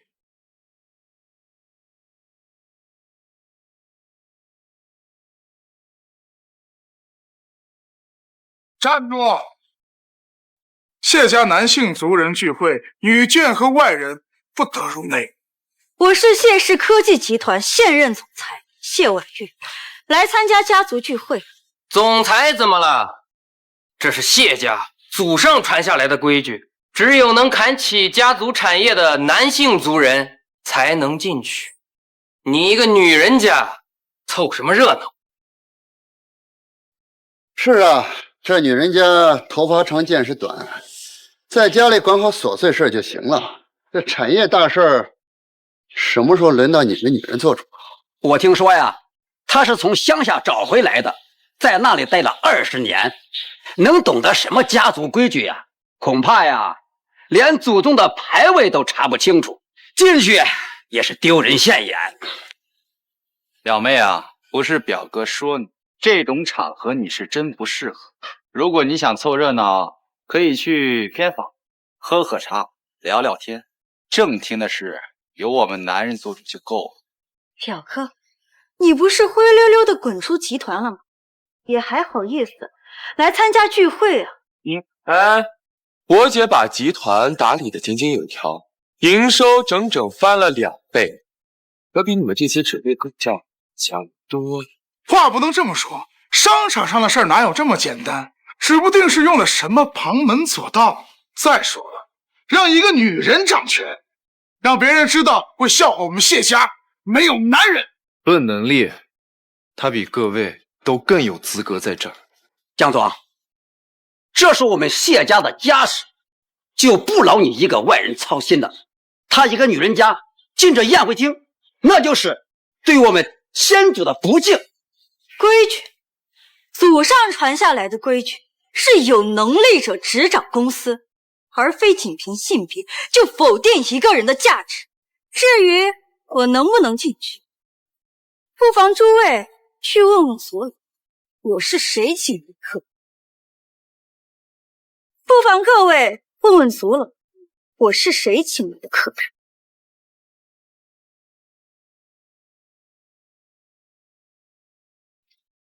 婉玉啊，你在门口僵着了，快进去吧。哎，知了，都安静。婉玉，宗祠规矩由来已久，并非针对你个人，你的身份特殊，我也早早就请了你。族老，您让我进去，不过是碍于我是郡主转世的身份，不得已而为之。我劝各位在说话之前过过脑子，现在可是在现场直播。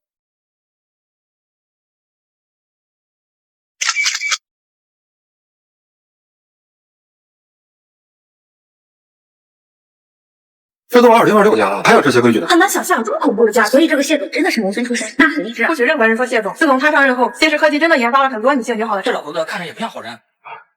婉玉啊，先进来说吧，主座给你留着呢。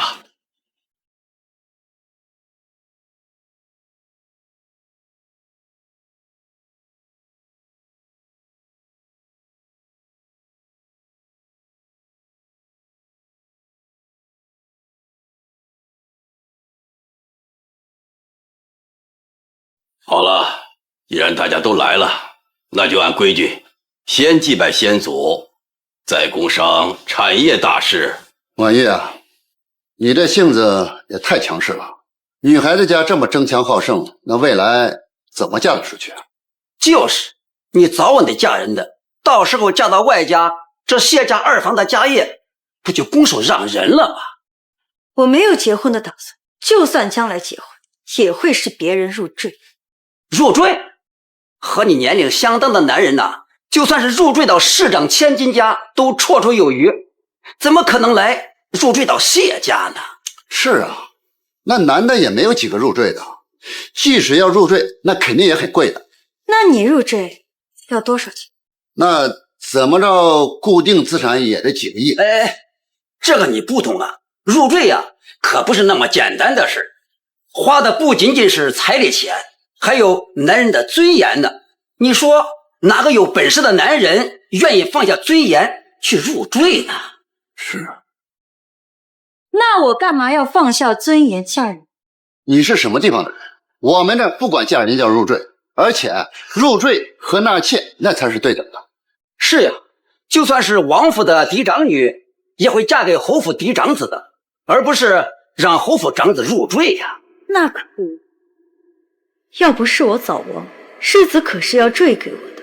这些人怎么比我这个真在古代活过的还要封建？我愿意入赘，我愿意入赘，而且我愿意带着整个江氏。江氏？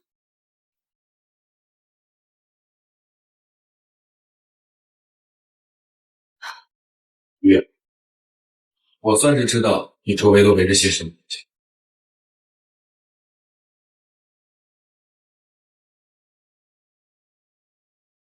苏老请你来谢谢，来主持，估计是因为你直播还找不到吃这边吃，所以来得早。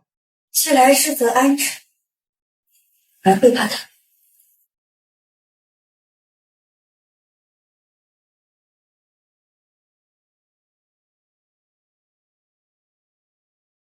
婉玉，这段时间你为家族做了不少事，我一直想代表长房说声谢谢。客气，都是分内之事。表妹，听闻你是先祖转世，才情并立，非同凡响。这个呢，是家里珍藏的先祖真经，笔触精妙，寓意深远。哥哥一直奉为至，今日妹妹难得巧，想请妹妹在旁边写几个字，全了这个，全了这个。寓意深远，这是我当时觉得院中的牡丹开得好看，又闲得无聊，随手瞎画。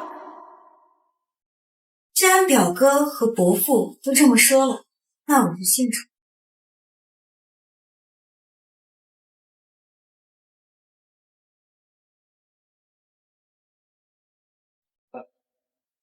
谢婉玉，我一定会证明你根本不是什么先祖转世，只是个欺世盗名之辈。姐，实在不行就算了，我看他绝对是故意针对你的。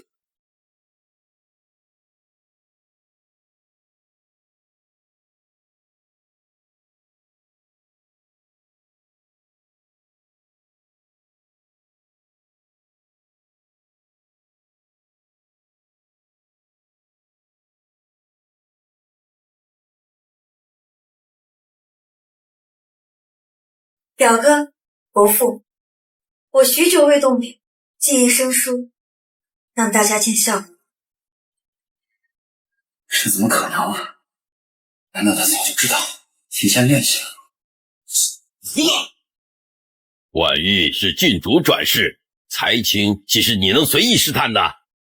哼，这福字就挂在你的床头，警醒你多琢磨琢磨家族产业，别整天想着那些旁门左道。那好了，大家先吃饭吧啊！哎，王妈，你怎么在这儿？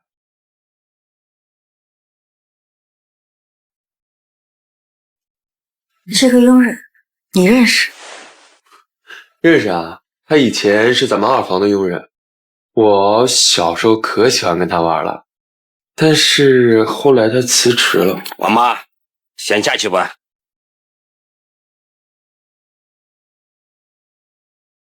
你和王妈以前关系很好，算是吧。小时候爸妈在公司忙，没时间管我，都是王妈带着我。她特别温柔，不像家里其他几个佣人那么拘谨。她会带我去后山、去靶场玩。我就是那个时候爱上射箭的。那他后面怎么走了？好像是说家里出事儿了，然后回老。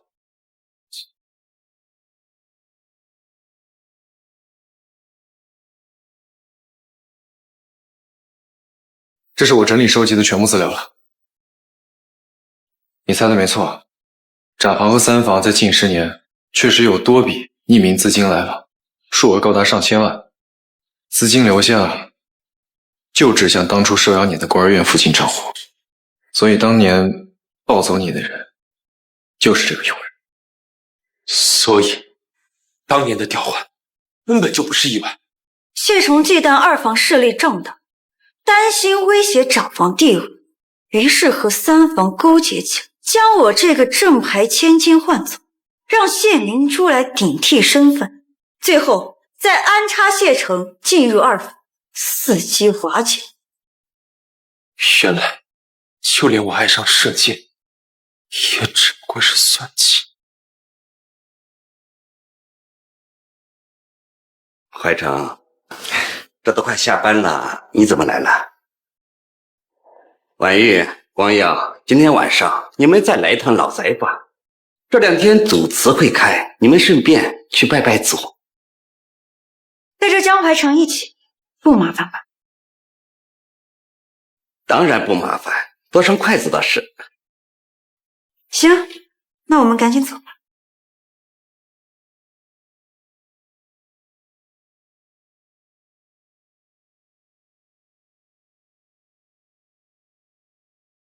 不过100年，怎么就变成了如今这副模样？表面上看着枝繁叶茂，内地里却腐朽不堪。为了利益，互相算计，连刚出生的婴儿都能沦为棋子。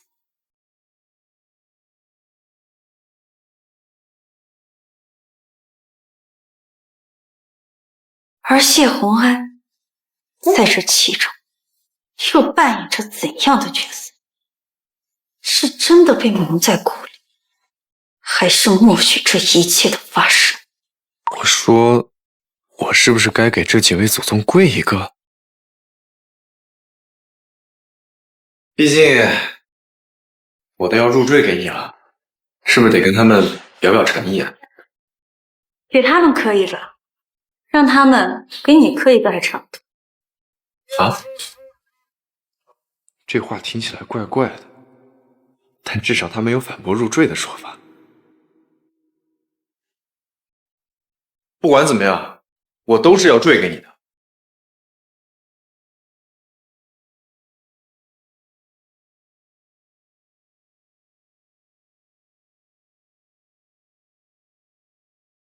这是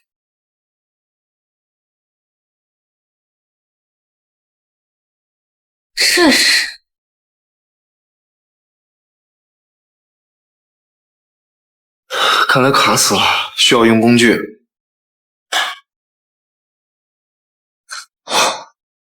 不愧是掌控谢家的女人，简直像慈一样坚强有力。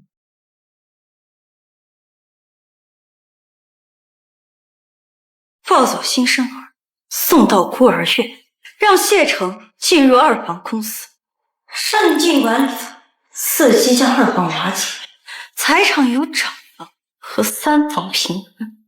所以谢光耀是个意外。是，所以他们才着急发展他其他方面的天赋。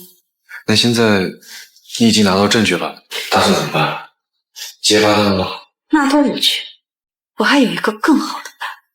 我姐最近总念叨身世的事儿，说总觉得当年被找回来的过程太过顺利，想借先祖的祖祠牌位去祈福，好查明当年事件的真相。管他有什么用呢？我姐想干什么，谁能拦得住？咱们就全力支持他吧。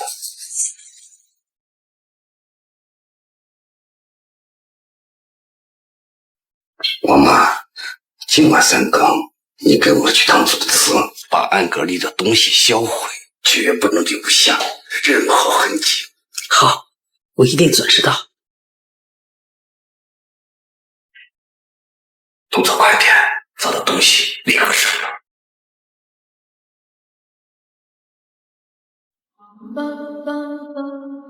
东西了，生死来人还在呢。谁？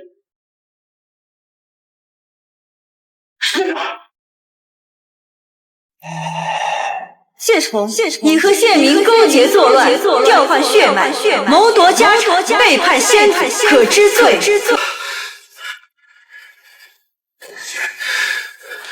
先祖显灵了！你是谁？少装神弄鬼了！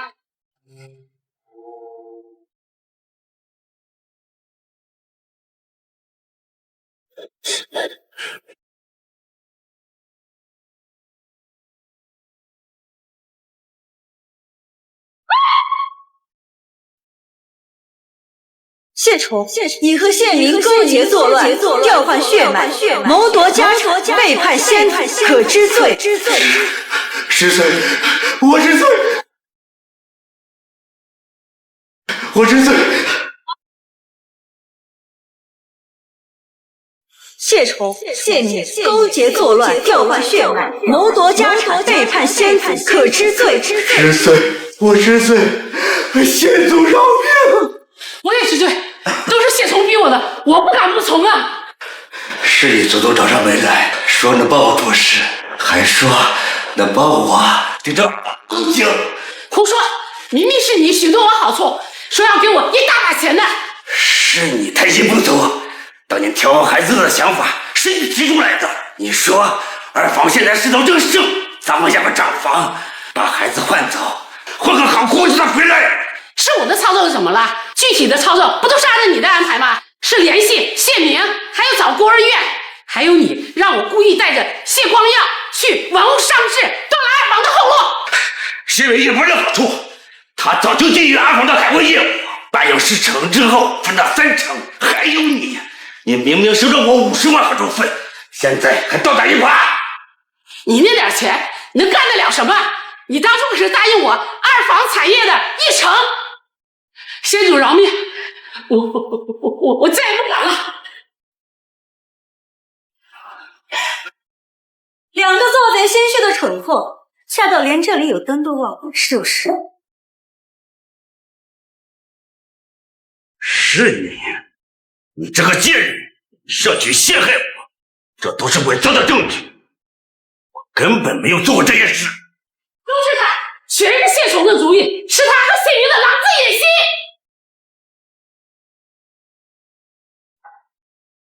吴老就偏心嫡系，爱男爱女，这王妈到现在以为把罪责全甩出去就我真是够了！谢崇，你调换血脉，谋夺家产，背叛祖先，罪无可赦。从今日起，收回你所有祖产和谢氏集团股份，还有你助纣为虐，参与调换之事，罪证确凿，直接带罪警局，交由法律处置。我明天要亲自去3房问责。就这样，调换嫡系血脉，勾结外人，谋夺家族产业，判上谢家，轻则除郡于此，重罚300家财，重则上司。而如今只是夺去祖产和股份，这未免也太轻。婉玉，他终究是长房嫡系，没必要做这么绝嘛。谢婉玉，你这个神经人的野种，少在这里搬弄是非。族规早就改了，哪来的300家法？你就是想公报私仇。好，是谢宏安，让我听听，你改个族规试试。我倒是想知道，是指庇护男丁，还是指偏袒长房一家人的规矩？谢家的主规是有功则赏，有过则罚，而不是让你顶着权力的保护来纵容嫡系一家为非作歹。放肆！我才是现任族老，谢家的规矩由我说了算。来人，把这个目无尊长、扰乱宗族的样貌给我带下去！这是我们长房自家的事情，轮不到外人来管。郡主，属下等世代只听谢家正统君主的号令，辅佐族老，也只因族老是君主您的后人，而非这等背祖忘宗之辈。谢城的这300家房是族老您亲自，还是让公让？不过我先奉劝您，如果您还想顶着族老的身份安度晚年的话，那就按我的规矩。要是不行，我也不介意让守规矩、明是非的人来做。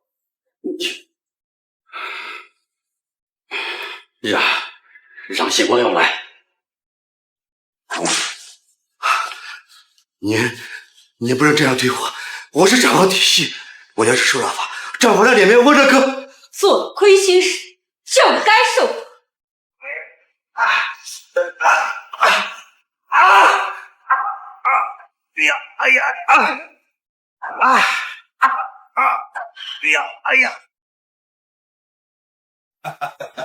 婉玉啊，你可是咱们家的大福星啊！大房和三房这次啊元气大伤，他们啊再也不能觊觎咱们谢家的产业了啊！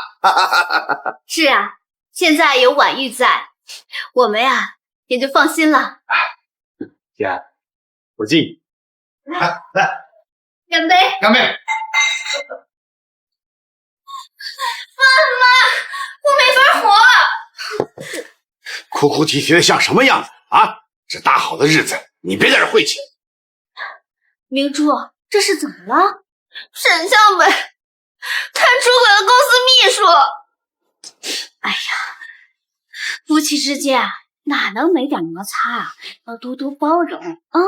对呀，向北还需要咱谢家支持，他不会对不起你的啊！明珠，明珠，对不起，是我不好让你受委屈了。这是我送你的培训条，你不要再生气了，我已经把他开除了。以后聘请秘书的事我都听你的。真的，都听我。当然，那以后我聘请个男秘书，你总不会生气了吧？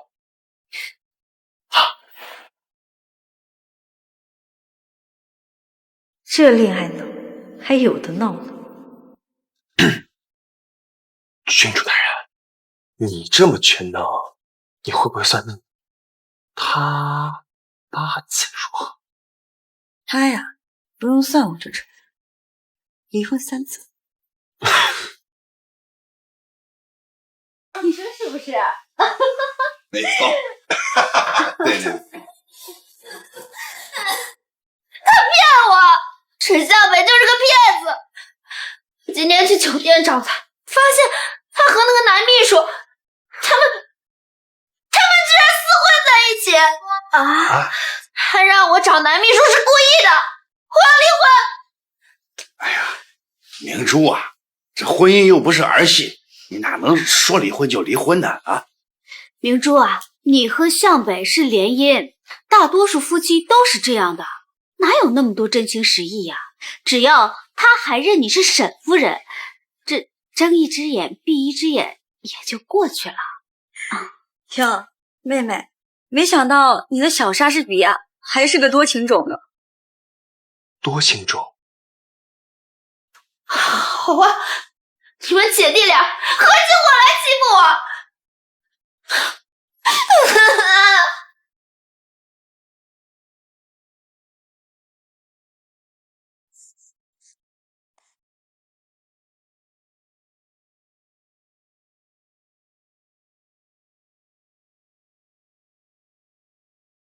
祝你生日快乐。看来我是最晚送你花的人，但是他们送的花代表的是友情、亲情，和我的不一样。我这一束代表着我的心意。夏婉月，我喜欢你，你愿意做女朋友吗？少女时，我自幼习武，少年时便披上铠甲，征战沙场，满脑子都是保家卫国、重振家族，根本没来得及体会儿女情长。当年家里确实为我定过一门亲事，可那位未婚夫的模样早就模糊不清。好。